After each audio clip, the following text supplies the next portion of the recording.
Raríssimas, raríssimos e raríssimas, bom dia, René de Paula Júnior falando aqui no Radinho de Pilha, 26 de maio de 2025, segunda-feira, e curiosamente a obra aqui ao lado, que normalmente é fonte não de inspiração, mas de preocupação e de transtorno, talvez hoje, ouvindo aqui os operários trabalhando, ruídos aleatórios, tijolos sendo colocados, isso talvez tenha uma certa ressonância milenar. Vamos ver se a gente consegue fazer isso acontecer aqui na base do improviso. Essa manhã eu estava meio preocupado, eu falei, puxa, será que eu tenho alguma história interessante para contar? E tem duas coincidências aqui que eu acho que conseguem juntar as peças de um quebra-cabeça de uma maneira interessante. Não é? A primeira delas foi um vídeo de um personagem que, foi muito importante na minha vida inteira, que é o Luiz Fugante, professor da Escola Nômade. Ele fez um vídeo absolutamente extraordinário, 10 minutinhos, eu vou dar um link para vocês aqui. O vídeo é sobre livre-arbítrio, liberdade, sobre potência, é um vídeo curtinho, alegre, muito inspirador, muito bacana, mas eu vou falar sobre ele um pouco mais para o final. Mas na sequência surgiu um artigo de uma revista que eu assino, que chama The Conversation, se eu não me engano acho que é da The Conversation, sobre uma figura que quando aparece aqui no radinho normalmente não é cheio de elogios, ou não é com admiração, que é Alexandre da Macedônia, também conhecido como Alexandre o Grande, pelo qual eu tenho um certo repúdio, porque eu não consigo entender porque alguém sai de casa querendo matar e conquistar e estuprar. Eu não consigo entender isso muito bem, por que um grande general é algum modelo de alguma coisa. Bom, mas de qualquer maneira, o artigo não era sobre as proezas militares, sobre as façanhas bélicas, não, era sobre filósofos. Falei, puxa, que bacana, Comecei o dia com um filósofo, com um grande mestre de filosofia, que é o Luiz. Vamos lá. E o artigo tentava entender até que ponto o que acabou virando a lenda de Alexandre, o que ele acabou fazendo a vida inteira, isso tinha alguma coisa a ver com a exposição que ele teve a filósofos. Parece que o rapazinho era difícil, o cara era cabeçudo, ele era filho de um rei, e o cara realmente não era muito fácil, tinha um temperamento muito voluntarioso, não gostava da noção de autoridade alheia, não é? E aí o pai resolveu, quem sabe, dar uma lição, mas resolveu dar uma lição não dando uma sova no moleque, mas contratando um professor que na época já estava começando a ficar famoso, que era Aristóteles. Aristóteles era um discípulo de Platão, Platão que nunca é bem-vindo aqui no Radinho, pelo contrário, Aristóteles já tinha ali uma certa notoriedade, pois bem, ele foi contratado pelo Filipe da Macedônia, é Filipe o pai do Alexandre? Acho que é, para dar um jeito no filho ali. E aí parece que o Aristóteles vai para a Macedônia, e aí durante dos 13 aos 16 anos, o Alexandre teria tido sua formação, aquilo que, se eu não me engano, em grego se chama paideia, que é uma formação mais ampla, sob a tutela de alguém que também ficou muito famoso, por outras razões, sem matar ninguém, que eu saiba. Pois bem, a questão que aliás é uma coisa que eu repito muito no radinho, eu preciso tomar cuidado com alguns vícios de linguagem, mas de qualquer maneira, a questão o que o Alexandre influenciou o Alexandre? Aristóteles. Pois bem, aliás, tem uma questão interessante. Aristóteles não vai mencionar na sua obra esse pequeno período, esse frila. Ele fez esse job lá na Macedônia. Ele não menciona, e pelo que eu saiba, não menciona também Alexandre. Então não é que ele colocou no currículo dele, no LinkedIn, eu sou o cara por trás do sucesso desse top voice. Não. Isso é muito interessante. Mas o que o Aristóteles teria, de alguma maneira, impregnado naquela cabecinha ainda em formação? Pelo visto, um certo deslumbramento pela natureza e pelo conhecimento, pela ciência, pela descoberta. Isso eu não sabia, mas Alexandre, à medida que ele vai expandindo as suas conquistas, ele leva ali ainda não são exatamente cientistas, nós vamos chamar aqui de estudiosos. Para o quê? Para fazer cartografia, para mapear novas espécies, para mapear novos povos. Então, essa curiosidade de expandir o conhecimento, de tentar sistematizar, né, de fazer disso uma saga intelectual, pré-científica, talvez tenha sido aí uma herança do Aristóteles. Pena que o Aristóteles não conseguiu colocar questões morais mais profundas no nosso amigo, porque, bom, mas deixa para lá. O que eu acho que me chamou a atenção também é que num certo momento o Alexandre vai dominando e conquistando até que chega uma hora em que os povos da Grécia o declaram como hegemon, né? Ó, você que manda na bagaça aqui, tá? E aí ele vai para a ilha qual é a ilha que ele vai? É para Rhodes que ele vai? É para Creta? Não tenho certeza, agora me deu branco. Ele vai para uma das ilhas gregas, não, acho que ele vai para Corinto, acho que é Corinto, que seja. Eu vou dar o link aqui para vocês lerem e vocês têm uma memória melhor que a minha. Mas ele chega lá e vai ser recebido por todas as autoridades, né, pelas figuras muito importantes que vão lá arrear as calças, né, ou pagar pau para o nosso amigo. Amigo nada. Mas aí tem uma figura que já era bastante conhecida, acho que o Alexandre já tinha ouvido falar, que era Diógenes. Diógenes, um filósofo cínico. Cínico, na verdade, não quer dizer que ele tinha um senso de humor estranho ou que ele era um pouco venenoso. Não, não sei se é cinicismo, é uma escola de pensamento ou de vida na Grécia. Diógenes é um dos grandes exemplos, que se caracteriza por um desprezo por tudo aquilo que o Alexandre representava. O desprezo pela riqueza, o desprezo pelo status, o desprezo pela ambição desmesurada, o desprezo pelo luxo. Tanto é que o Diógenes vivia, e daí que vem o nome, né? Cinismo vem do grego, quer dizer como um cão. Diógenes fazia questão de viver como um cão vira-lata. Ele não tinha nada dele, ele não tinha casa, ele dormia onde ele conseguia, ele tinha pouquíssimas posses, ele vivia, né, do que os outros davam, ele vivia num estado de quase mendicância, mas com a dignidade, com a autonomia, com a liberdade, né, com a alegria de um bom cão vira-lata. Né? E aí eu sei que todo mundo foi lá, né, bater continência para o Alexandre, e o Diógenes, como se diz em grego, cagou para o nosso amigo. Não deu a menor bola, e o Alexandre acho que não se conformou. Como assim você se recusa a vir aqui a prestar? Bom, em suma, ele foi até lá falar com o filósofo tão conhecido. O Diógenes estava tomando sol, o que na Grécia é uma atividade bastante prazerosa, né, recomendo. Ele estava tomando sol numa ilha grega, por que não? Não é? Que é coisa melhor do que isso. E aí o Alexandre veio conversar com ele e ele parou ali na frente do filósofo, que não deu bola, e ele falou: Diógenes, o que eu posso fazer por você? Não é uma coisa meio passivo-agressiva, né? Eu fui tentando ser um pouco sarcástico com o nosso amigo cínico. Aí Diógenes, reza a lenda, claro, a gente não tinha ali na época ninguém gravando, o Diógenes teria dito: olha, sabe o que você pode fazer para mim? Sai da frente do sol que você está fazendo sombra.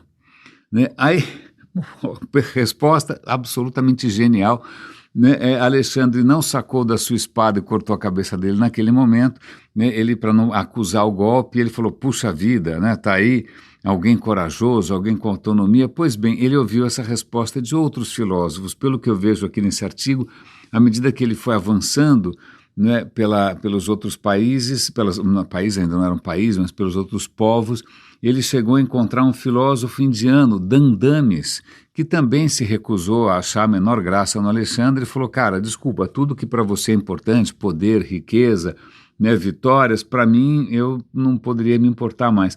Mas o que eu achei bastante interessante, e isso sim conecta com tudo que eu gostaria de comentar hoje, é que ele está andando pela Índia, né? E aí, aliás, é muito interessante, parece que nesses textos sobre essas aventuras, esses périplos aí do Alexandre, da Macedônia, existe uma palavra chamada gimnosofistas. Gimnosofistas eram os filósofos hindus, filósofos ou religiosos, né, se é que dá para misturar, que andavam nus. Gímeno em grego quer dizer nu, daí que vem ginástica, né? Ginástica vem, no começo você fazia ginástica pelado, e por favor não siga a etimologia, tá bom assim, camisetinha sem manga já tá ótimo, continua. Mas os gimnosofistas, aparentemente, era o nome que os gregos davam para alguns, sei lá, alguns religiosos ou como hei de dizer, não são monges que a gente chama, tem uma outra palavra para esses indianos, gurus, vamos chamar de gurus, né, que estavam ali normalmente sem roupa nenhuma. Teve até uma revolta deles contra o Alexandre. Eu achei muito interessante essa história de chamar os caras de filósofos pelados, gimnosofistas. E eu sei que num certo momento a tropa dele está avançando ali pela Índia, e de repente aparecem ali 3 gimnosofistas, né, indianos, que quando vem Alexandre, ao invés de correr, fugir, ou vir, sei lá, pedir alguma coisa, eles começam a bater o pé no chão. Aí o Alexandre não entende nada, chama algum intérprete, o intérprete vai lá tirar satisfação, que diabo é esse, que esses malucos estão batendo o pé no chão? Mas a mensagem era muito profunda, a mensagem era o seguinte: eles estavam batendo o pé no chão porque é só isso que eles tinham. Eles eram, né, assim como Diógenes, assim como Dândames, o que eles tinham era a terra que eles pisavam. E o Alexandre estava pisando na terra deles, não é?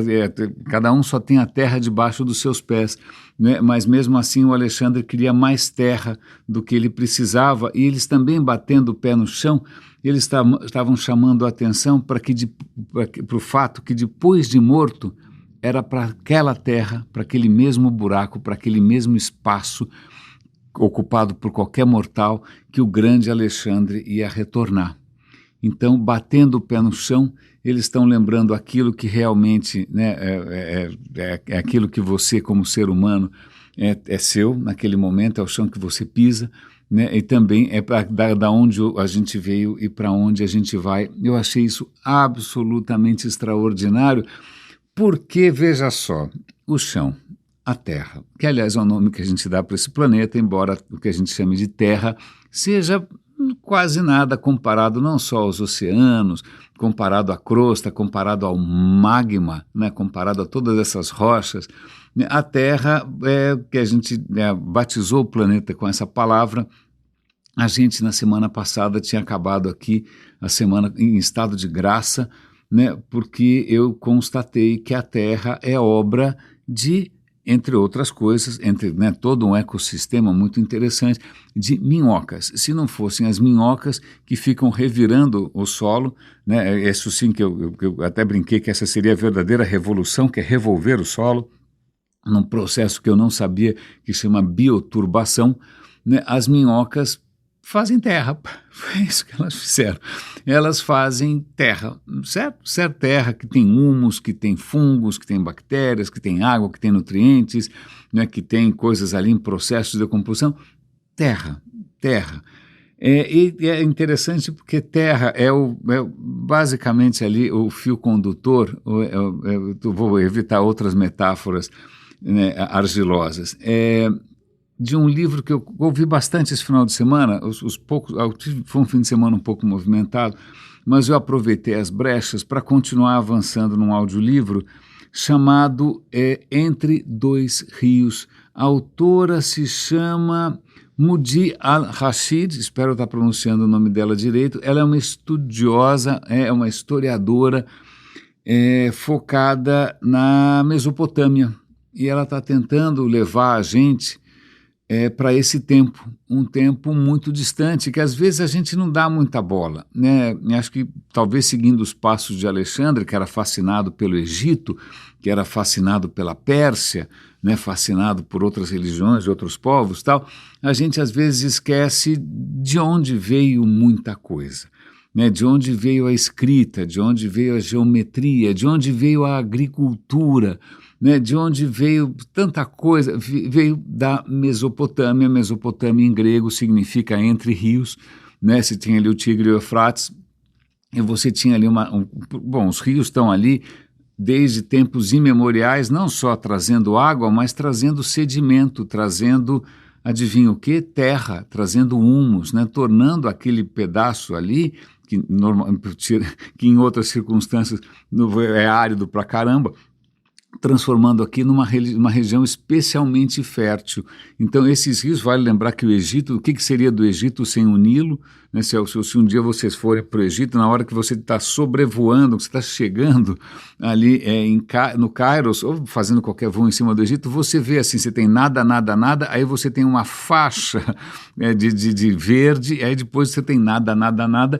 Aquilo é a vida, que é a artéria que não é só a água, né? Vale lembrar, é toda a terra, o humus, aquilo que fecunda as margens do Egito.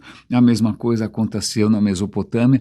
A grande riqueza do Egito vinha do humus, daquela terra fértil, que por sei lá quantas dezenas, centenas, milhares de anos, aquilo foi sendo depositado. Eu me lembro de um egípcio comentando que você tem dezenas de metros de profundidade de humus, né, que vem sendo que o Nilo vem depositando o tempo todo.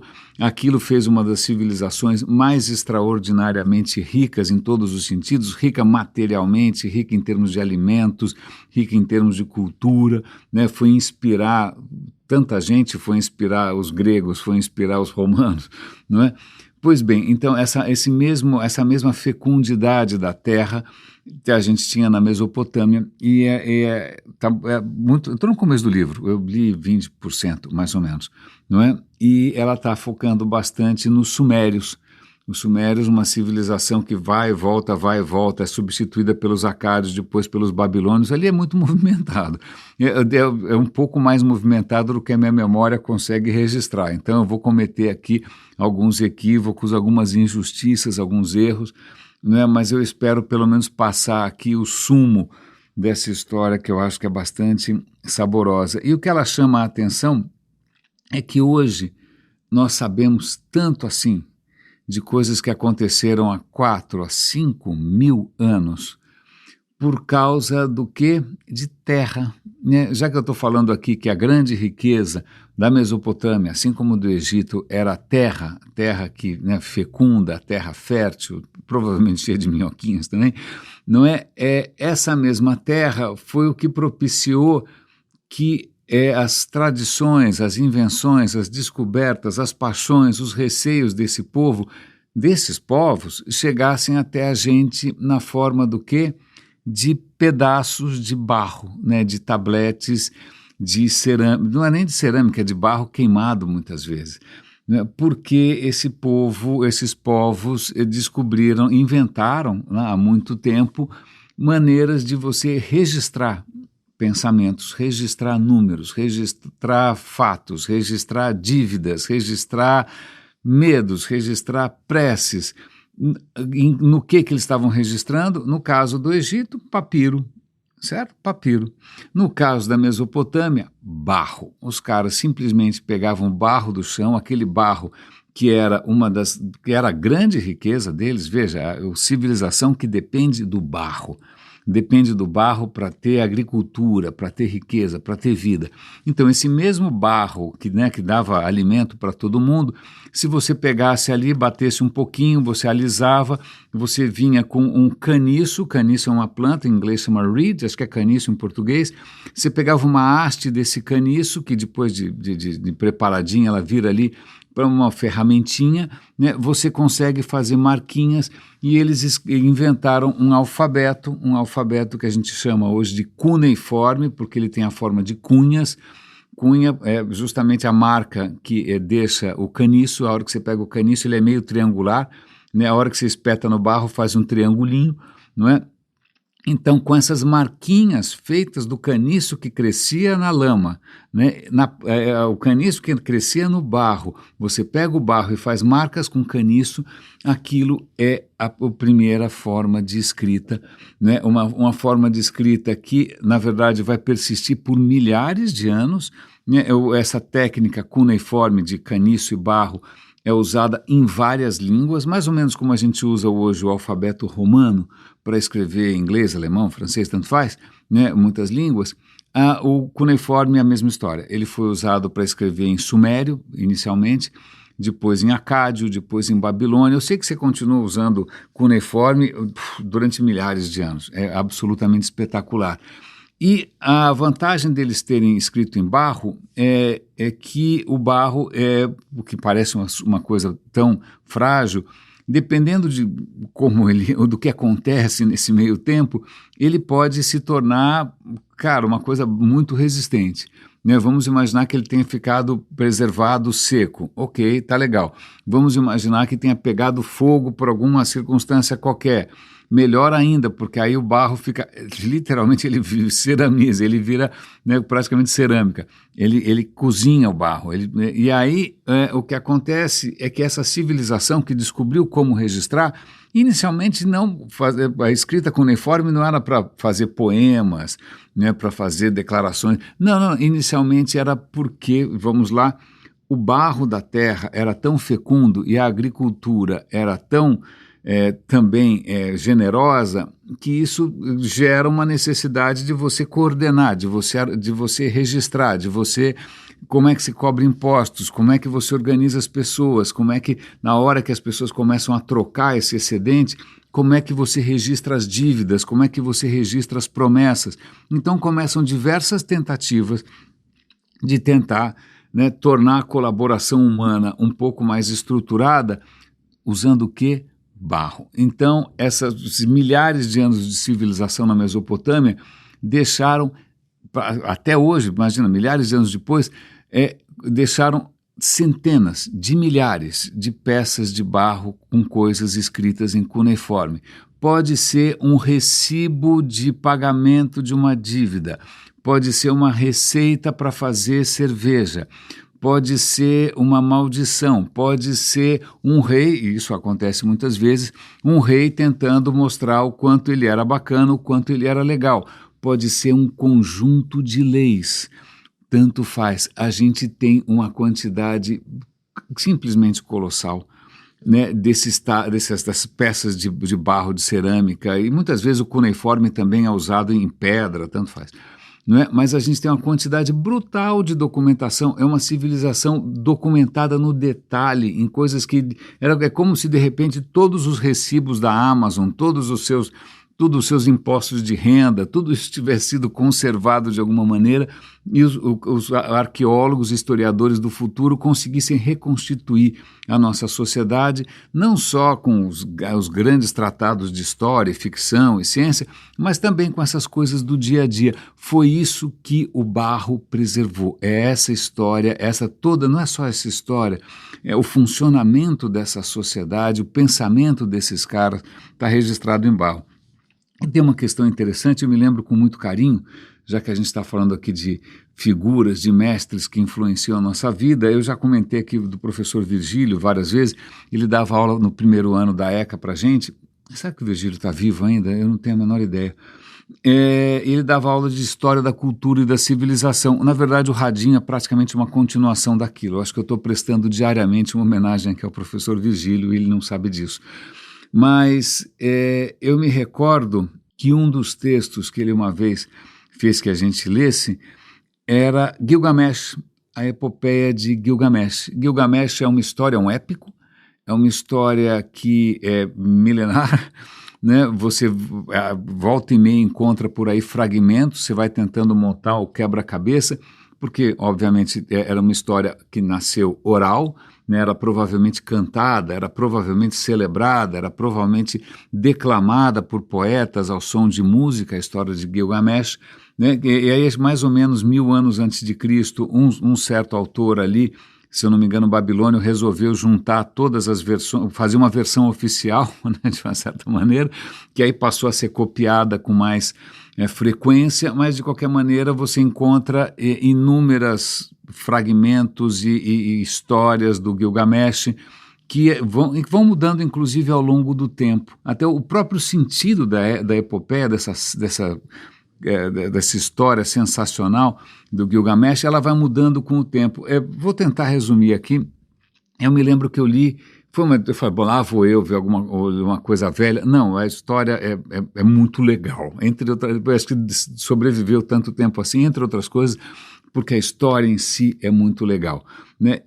Eu vou provavelmente trucidar a história aqui, estou falando um pouco de memória, né, com um pouco de emoção por cima, mas, aliás, vamos lá, a gente tem que agradecer aos sumérios por serem basicamente os inventores das cidades, né? A cidade Uruk, a primeira, talvez uma das primeiras cidades, um absoluto fenômeno. Vale lembrar aqui, vou fazer, já que a gente está falando de barro aqui como um fio condutor, essas primeiras cidades, elas eram possíveis por causa do barro. As muralhas eram feitas de barro, as paredes eram feitas de barro, tudo era feito de barro, né? E esse barro era usado não como pau, sei lá, como é que chama? É pau a pique que chama? Tem um nome isso aqui, essa construção meio primitiva que tinha aqui no Brasil, sapé, né?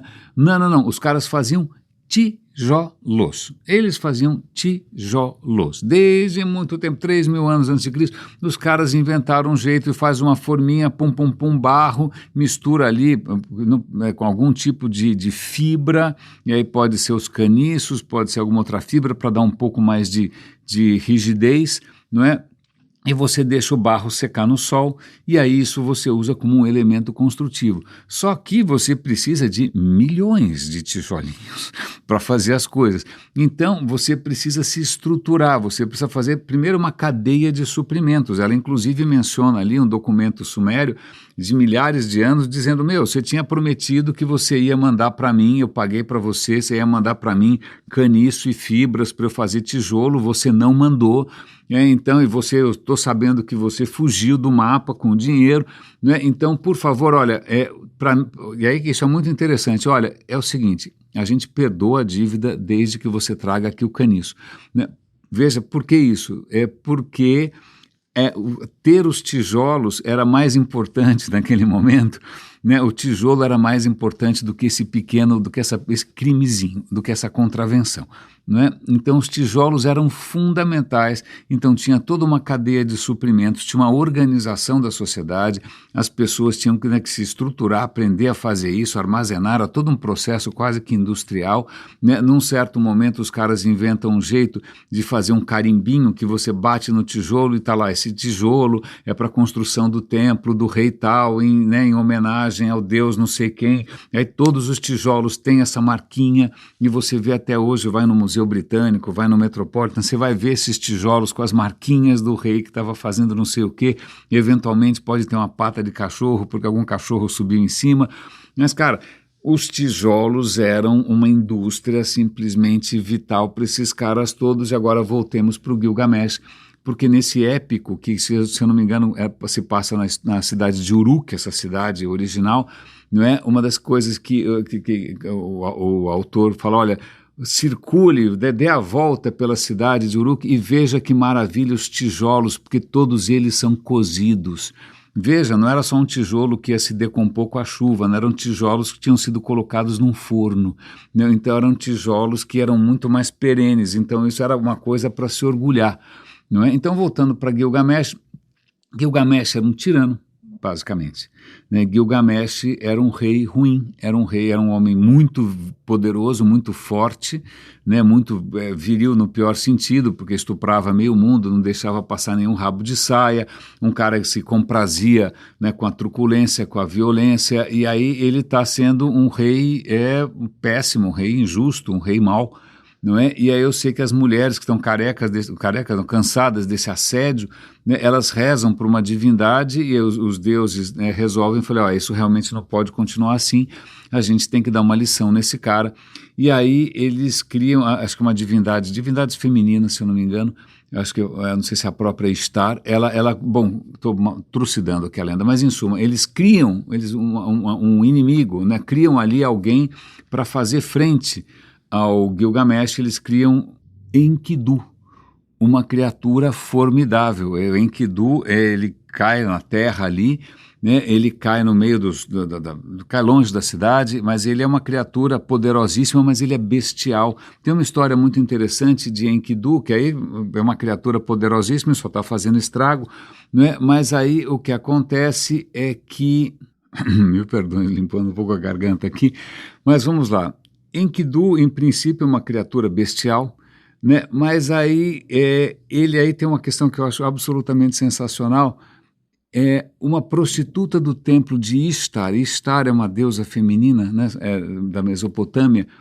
Ela seduz Enkidu e aí ela vai, obviamente, ter ali uma lua de mel absolutamente extraordinária, porque o cara devia ser uma potência, mas ao longo desse convívio com o amor de Shamhat, Enkidu vai pouco a pouco se tornando um homem civilizado, um homem mais pleno, um homem mais sensível, né? Quem converte, isso eu acho de uma poesia extraordinária, né? Quem transforma uma besta, uma criatura completamente violenta e truculenta, num homem, numa criatura digna de viver em sociedade, na cidade, é justamente uma mulher, uma prostituta do templo de Ishtar, e é Enkidu. Bom, eu sei que Enkidu vai enfrentar o Gilgamesh, só que aí acontece uma outra coisa extremamente interessante. Eles vão virar best friends forever, né? Eles vão sair em grandes aventuras, vão fazer grandes proezas, tudo indica que era mais do que a gente poderia chamar de camaradagem viril. Talvez eles também tenham tido ali um relacionamento, vamos chamar de homoerótico. Gilgamesh amava Enkidu, e numa dessas peripécias, Enkidu morre. Veja só, quando Gilgamesh finalmente encontrou um par, né, quando ele encontrou alguém tão poderoso, tão vigoroso quanto ele, né, ele perde essa pessoa. E aí Gilgamesh pira o cabeção. Ele se depara com a perda, ele se depara com a mortalidade, e aí ele vai entrar numa outra saga completamente diferente, porque agora ele quer descobrir o segredo da imortalidade. Ele falou, não, essa história de morrer não é possível, né? Se eu sou tão maravilhoso assim, tão poderoso assim, por que é que eu tenho que morrer? Né? E aí ele vai, mais ou menos como Alexandre, né? Vai numa saga por aí com filósofos até que ele finalmente encontra um grande sábio. Eu estou resumindo muito a história aqui. Eu vou dar o link aqui para alguma versão do Gilgamesh para vocês lerem também. E aí o que esse cara mais ou menos fala é o seguinte, brother, lamento informar, mas é isso aí, mortalidade não é exatamente... Perdão, o telefone tocou e já o celular me avisando potencial fraude, né? Que coisa maravilhosa, tal. Mas, pois bem, parece que a fraude, o spam né, esses golpes são tão inevitáveis quanto a morte do filósofo, e lá vai o telefone de novo encher os nossos picuás. Mas voltando, o filósofo fala, olha, você não está entendendo, né? Você tem que olhar sobre outra perspectiva, né? Existe uma coisa que não morre, que é a civilização, que é a sociedade. A sociedade, embora as pessoas morram, né, a sociedade continua. Então você tem que desencanar dessa mortalidade individual e pensar de uma maneira mais ampla, né? Aliás, fazer um parêntese aqui, acho que foi semana passada, sem mais nem menos, numa conversa com a minha mulher, me veio uma frase à cabeça que é um pouco chavão, né? É um pouco tautológica, é um pouco redundante, mas vida com V maiúsculo, vida, aquela que começou há bilhões de anos na Terra aqui, a vida nunca morre. A vida nunca morre. A vida começou há 4 bilhões de anos e não parou, né? Então aquilo que começou há alguns bilhões de anos não parou. Né? Só uma coisa que está na minha cabeça esses dias todos. Mas voltando aqui para a epopeia do Gilgamesh, aí o Gilgamesh cai a ficha, que, puxa, a vida dele pessoal não é tão interessante assim quanto o coletivo, né? E aí ele volta e se torna um bom rei.